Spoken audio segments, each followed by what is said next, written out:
இந்த பிரமிட்ஸ் யாருக்காக கட்டப்பட்டது தெரியுமா? மரணத்தை வெல்ல நினைத்த மன்னர்களுக்காக. 5000 ஆண்டுகளுக்கு முன்பு ஏன்ஷியன்ட் ஈஜிப்ட் உலகின் சக்தி வாய்ந்த நாடு. ஃபாரோஸ் தங்களை கடவுளின் உருவம் என்று நம்பினர். மரணத்திற்கு பிறகும் வாழலாம் என்று நினைத்தார்கள். அதனால்தான் பிரமிட்ஸ் கட்டப்பட்டது. உள்ளே பொக்கிஷங்கள், ரகசிய அறைகள், மம்மிகள். இது சாதாரண கல்லல்ல, அது அவர்களின் இம்மோர்டாலிட்டி ப்ராஜெக்ட். ஈஜிப்ட் வளர்ந்தது, நைல் நதி அவர்களுக்கு சக்தி. ஆனா வெளிநாட்டு படைகள் தாக்க ஆரம்பித்தது. ஹிக்ஸோஸ், பெர்ஷியன்ஸ், பின்னர் வந்தார் அலெக்சாண்டர் த கிரேட். கடைசியாக வந்தவர் கிளியோபாட்ரா.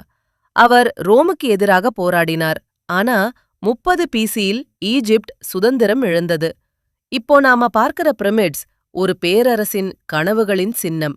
Rice, power, fall.